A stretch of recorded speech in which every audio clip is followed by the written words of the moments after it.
Hi, it's good to see you, and Happy New Year. A tiny bit belated, but heartfelt wishes nonetheless. I hope that you are well, and I hope that January, the new year, is off to a kind and gentle start for you. I have a big book episode for us today. You might actually like to pause and make yourself a nice beverage to enjoy while we chat. I have my tea right here. Before we get started though, I thought I would take a moment for some admin, just to let you know going forward what to expect from the channel here and for upcoming videos. I plan on trying to post twice a month, every second week. There might be a bonus video, depending on what life is doing, what is happening. But at least one per month will be this, tea with me and a book chat. And the other video will likely be very something, a vlog style, behind the scenes, what's happening in my life, days out, other things like that. So I hope that will be something that you enjoy, having the split between the book chat and the other things happening in life. Let me know what you think about that. Also related to the channel, I had hoped to have the community section open here by now. Unfortunately, that is not the case. I believe I just don't have enough channel history. I don't have enough video history or enough views. So hopefully that is something that can change over time. And it would be nice to have a nice, vibrant community here. And the community section also offers me an extra place to let you know of anything that might be happening, or if there is a reason why I am not able to get a video out to you. At the moment, I am not on any other social media platform other than YouTube. I left Instagram a couple of years ago after some very unpleasant things happening, and I don't see myself returning there anytime soon. I am considering Blue Sky or another platform just to have a little extra place to be. In the meantime, if you would like to see more of me or read more of me, you are most welcome to visit my website where I have a writings blog section. And you can subscribe to receive my posts for free in your email inbox. And you can unsubscribe at any time if that's something you would need to do. But that might be something in addition to the videos if you need a little more of me in between times. Shall we get down to these books? In 2024, I read about 100 books, and that includes everything from slender volumes of poetry to multiple book series of fantasy fiction. I read a lot, and I read over a lot of different genres. Since I did not start this channel until the last quarter of last year, it would be a bit difficult to share all of the books that I read last year, since you have no context for what I was reading throughout the year. But I thought I would, just for fun, highlight a few of my favorite reads from 2024 over a few genres. And I think that the easiest way to do that will be just to put some organize these into some categories. And I think it'll be best to just start with fiction, some literary fiction. My top read in 2024 in literary fiction was Demon Copperhead by Barbara Kingsolver. This was a dramatic read. It chronicles the story of a young boy known as Demon Copperhead. He's got red hair, crazy red hair, and it is told from his perspective as a child growing up through the years, and all he has seen and experienced of domestic discord, emotional neglect, substance abuse, profound challenges and losses, a young person who, as the saying goes, he is just not able to get a break. This story is a modern take on Charles Dickens's David Copperfield, but this time the setting is 1990s, Virginia's Appalachia country. This story is not for the faint of heart, but your heart most definitely will go out to Demon and will be wishing all the good for him. It is almost beyond words to describe the emotions you feel reading this story, and the way that language is used is just extraordinary. It is just so bold and powerful. And if you love literary fiction and this is something you have not read yet, you would love to have that on your list, I'm sure. I have not read widely of Barbara Kingsolver, but this book definitely has me wanting to add more of her to my TBR. And fantasy fiction. In the fiction subgenre of fantasy fiction, I read so many good books last year. It was very hard to pick one, and there's so much good reading. The All Souls trilogy by Deborah Harkness, Radiance by Grace Draven, The Weaver and the Witch Queen by Genevieve Gornichek. But the story I kept coming back to in my heart and mind for many months after reading it, I'm still thinking about this story, and much to my husband's being annoyed at me swooning on the sofa while reading and reading aloud beautiful passages from the story. And especially in the first book, this is a duology, the Laini Taylor's Strange the Dreamer, and the Muse of Nightmares. I was reading aloud passages because it was so beautiful. The prose is so lyrical. It is stunning. It is just so lively. And the love interest between our sweet anti-hero, Laszlo Strange, and Sare, the Muse of Nightmares.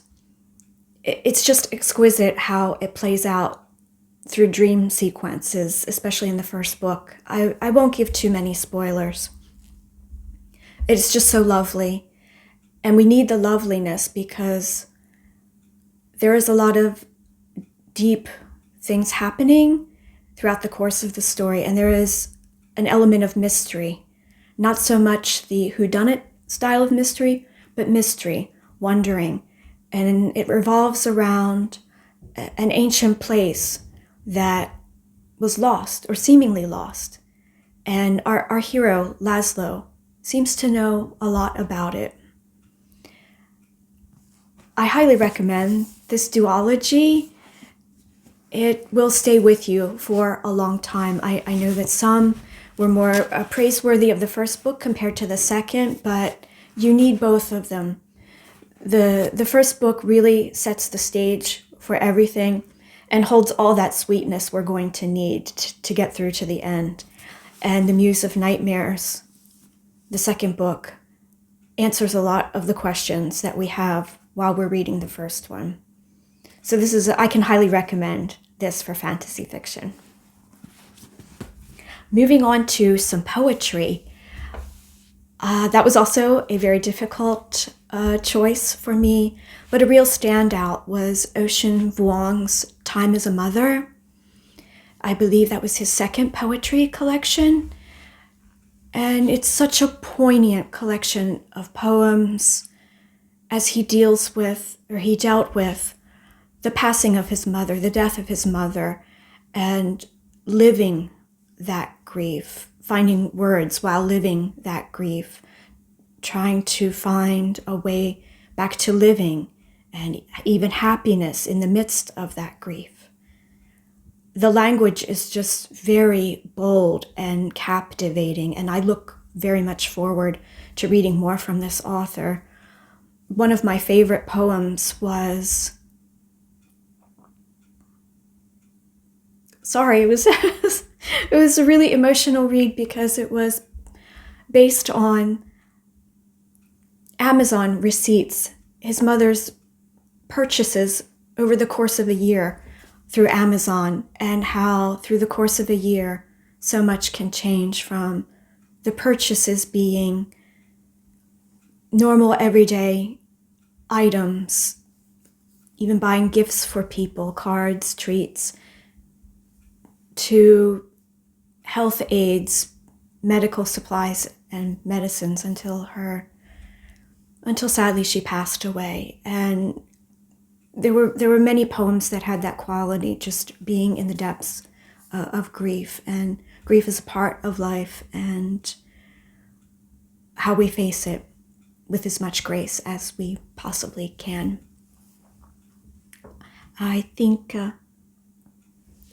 forgive me for looking down, I have washi taped to the tripod my list so I don't forget any of the titles for you. Moving on to some nonfiction. Again, it was difficult to choose, but they have a similar theme in that they are both related to the Bloomsbury group. And the Bloomsbury group being the 20th century British artistic, literary, philosophic movement. And I'm sorry. I just was thinking back to summertime, and I had the most beautiful summer just reading through so much of Bloomsbury. And not for the first time, this 20th century movement is one that I am very interested in. I'm interested in the lives of the people and the art.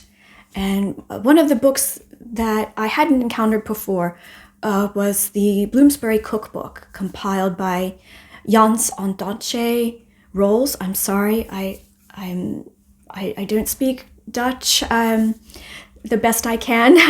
That was the best I can.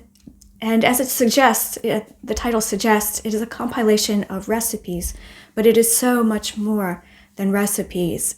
There are diary extracts, journal extracts, letters, photographs, artwork representations from the major people of the movement. And the recipes were interesting, but I did find myself mostly drawn to reading about the lives of the Bloomsbury group and the interconnectedness of these very individually unique people and the times that they lived in and how that shaped them. It was a wonderful, wonderful book. I don't think I would be. I think I noted down 2 recipes that I actually thought that I might cook with, but it was mostly just an enormously wonderful reading experience. For nonfiction, probably my top prize would go to the selected letters of Vanessa Bell, edited by Regina Marler.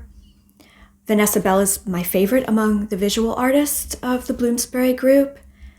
And it was wonderful to read her letters. There's some 300 letters compiled in this book that Regina Marler has put together very beautifully. And there are sections of photographs in addition, which also are, it puts everything into context. Her life, Vanessa Bell's life.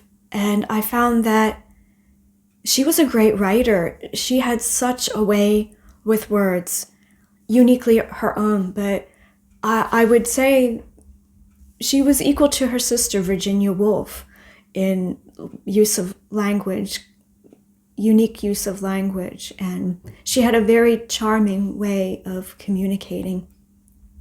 And I really enjoyed that book. It was one of those ones that you wish there was more of. I'm not sure if she kept a journal or diary of a sort that I know that her sister Virginia Woolf did. I do know that she was the sort of the keeper of photographs. She kept photograph albums from her family and friends, and I do believe that there is a book based on that. So I will be hunting that down next as I continue my love and learning of the Bloomsbury group.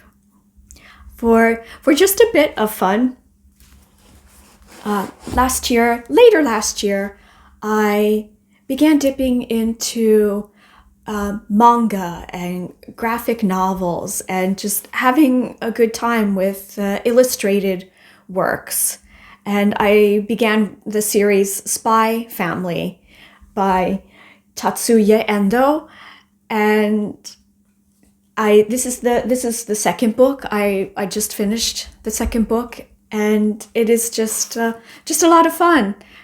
We begin with Master Spy, who goes by the code name Twilight, who will do anything for his missions, and he may have met his match with his current one, in which he must establish a family. He has to put together a fake family. He must get himself a wife and a child, and he does. The wife turns out to be an assassin, and the daughter is a telepath who can read everyone's minds. And there's just crazy things that happen with all of that, trying to cover up the fakeness, all the while he's on this mission, which could be necessary for saving the world. It's that big. So I'm looking forward to volume 3. I will be ordering that one soon from my library.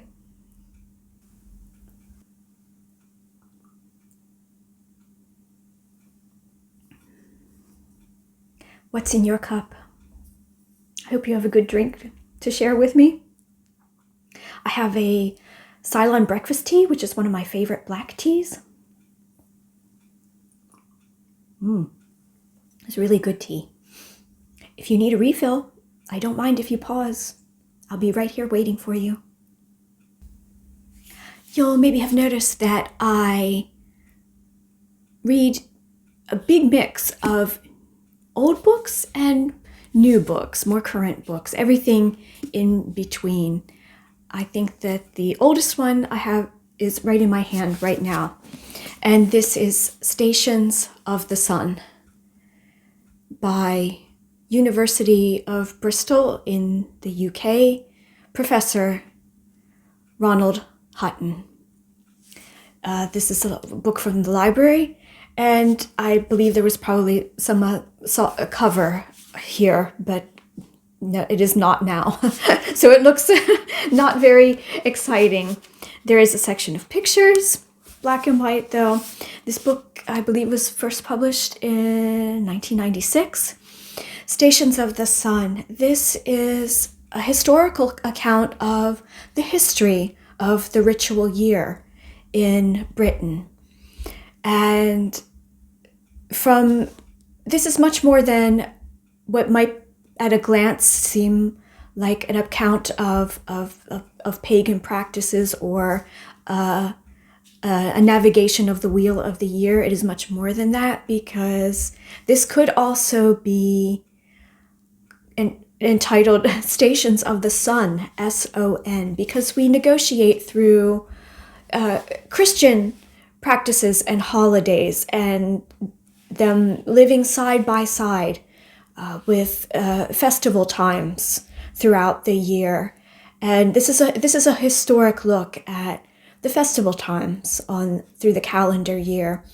It's a very academic work, but it is accessible, it is readable. And if this is an area that one is very interested in, how the high holidays of the year came to be in what is now the English-speaking parts of Europe, and I have English heritage as well as German heritage, and I find it fascinating the juxtaposition of pagan practices and Christian practices and how they have become intertwined and budding up next to each other through the centuries.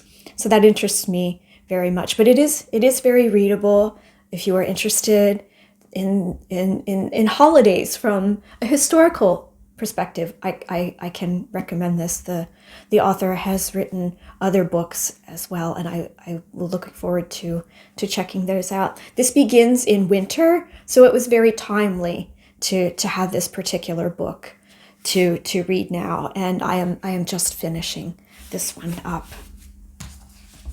I also have more Mary Oliver, and I received this beautiful hardcover edition of Thirst for Christmas, and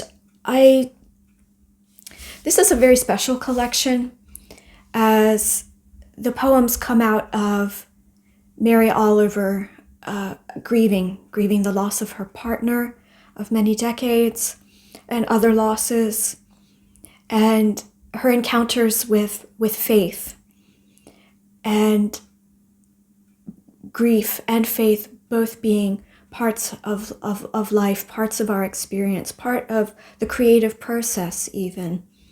And it is just such a beautiful volume. I'll read the title poem, which is at the very back of the book. Another morning, and I wake with thirst for the goodness I do not have. I walk out to the pond, and all the way, God has given us such beautiful lessons. O Lord, I was never a quick scholar, but sulked and hunched over my books past the hour and the bell. Grant me, in your mercy, a little more time.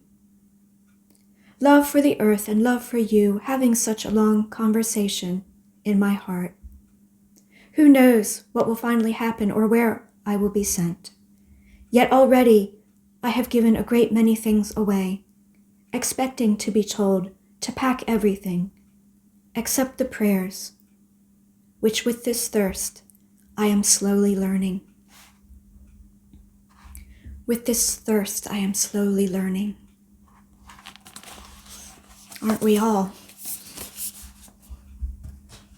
I realize that maybe this is the second or third time I've been talking about books that there is grief with the topic. And last year was a hard year. My father passed away. My uncle passed away. And we recently lost a very near and dear neighbor to us. And so it's been a tough time. So in a strange way, the books have been appearing, things have been appearing to help me during what is sometimes been a difficult time. The beauty of poetry is it has everything. It has everything that we need. And I find when I'm writing poetry myself, it is everything that I need to poetry is everything. I think we will move on to something a little lighter, something a little more fun, some fantasy fiction, back to fantasy. I do love some fantasy.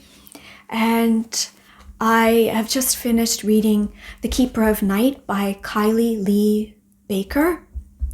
And this was new to me. I found it through my library, the Libby app.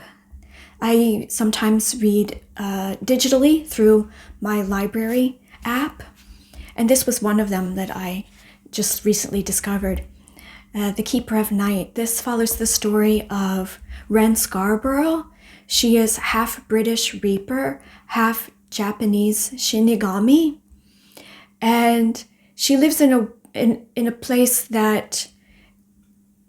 where she feels division all the time because of her half and half heritage. And she gathers souls. She gathers the souls of the dead. And she has much to answer for sometimes. And she, as a Shinigami, she possesses special powers. And something near the beginning of the story happens, and she is unable to control those powers. So she must flee, and she flees with her younger brother to Japan, where her hope is that she will find acceptance with this half and half nature.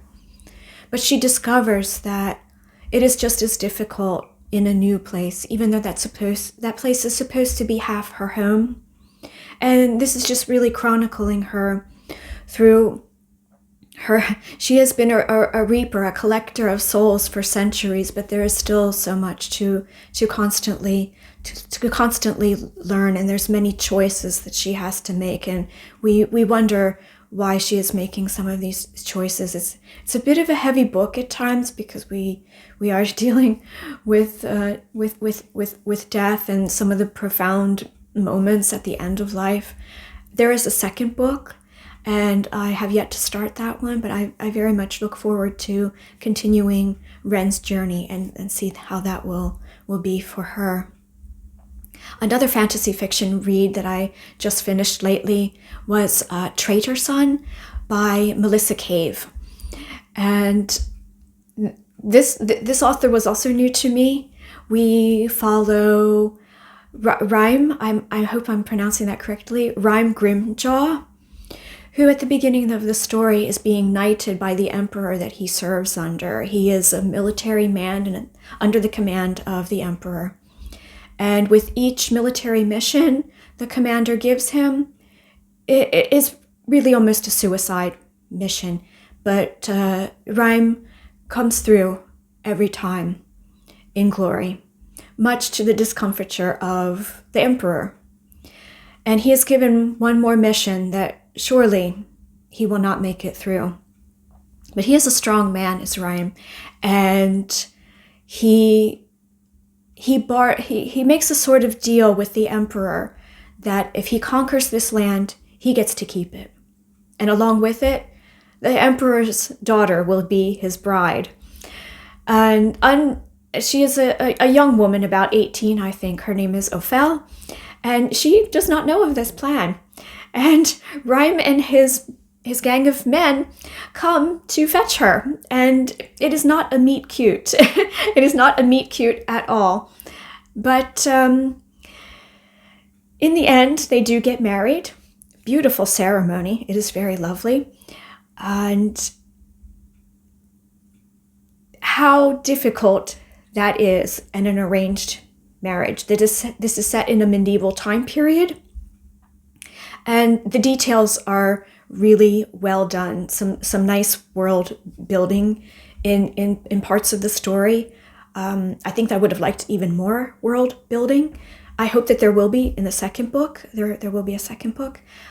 I hope that will be explored a little bit more, as will there seem to be some creatures, mysterious creatures, monsters that wield some kind of magic. And I hope that will be discussed, presented more, and some answers to the mystery behind that, because very little is understandable in this first book.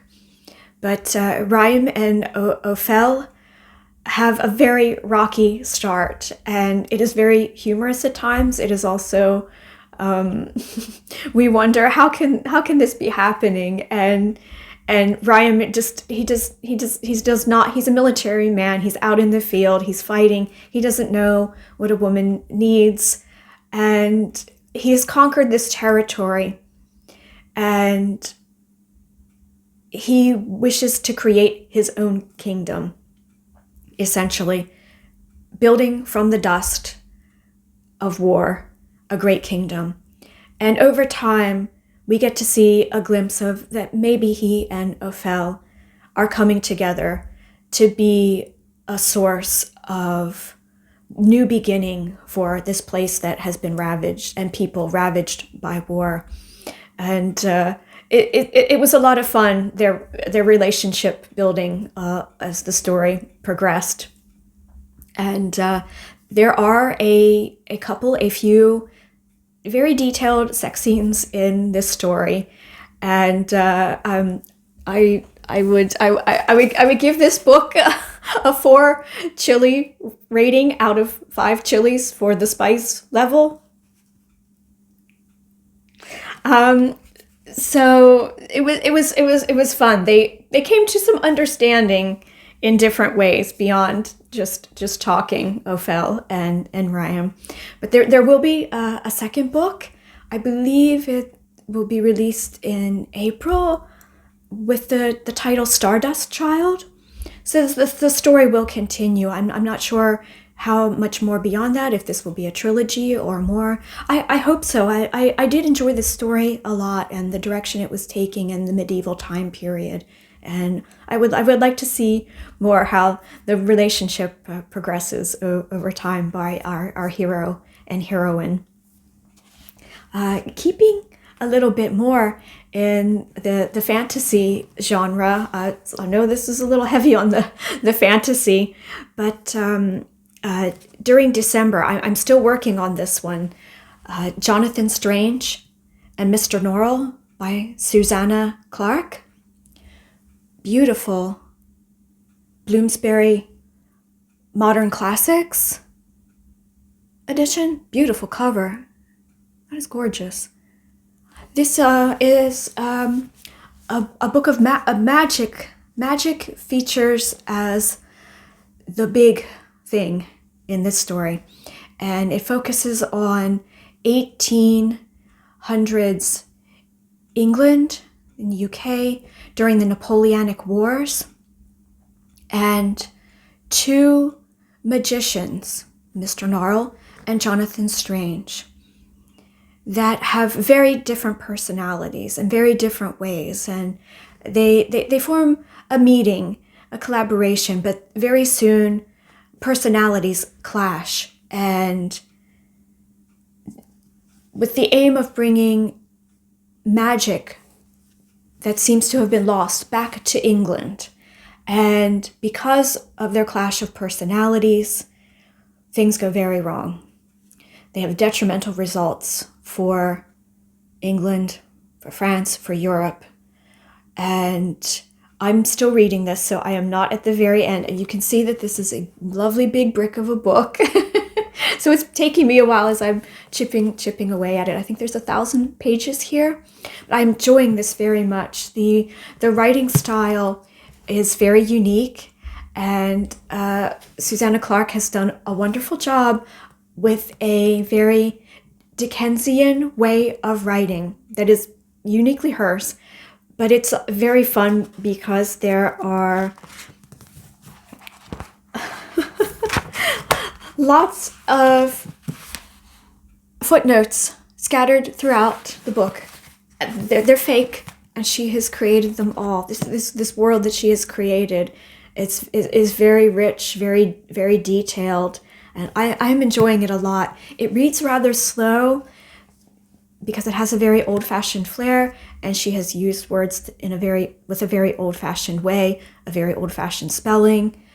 But you very soon get lost in the story and the magic and the characters and some quirky humor. If you love fantasy fiction, a more higher sort, I think that you would really love this one. Be prepared for taking some time with it, though. But the world is fantastic. I'm really enjoying this one a lot. Just to recap a tiny bit, maybe it wasn't clear that the previous clip was my more current reading, whereas the one earlier in the video was my top reads of 2024. I get so excited talking about books that I forget time, place, everything. I hope that you have enjoyed this longer episode, and I have a thought to maybe make a part 2, if you would be interested in a part 2, where I could showcase my favorite Norwegian authors that I read in 2024. Several of the authors are translated into English, so that would maybe be accessible for many of you. Let me know what you would think about a part 2 featuring Norwegian authors.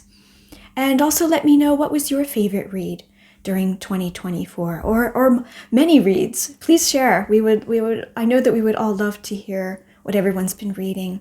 And do you read from your local library? How do you come by your books? Do you use your library? Maybe you use an app like Libby.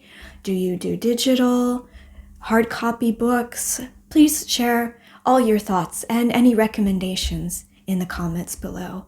I would very much love to hear everything. And I really appreciate you being here along with me today. And until next time, I am wishing you all many blessings.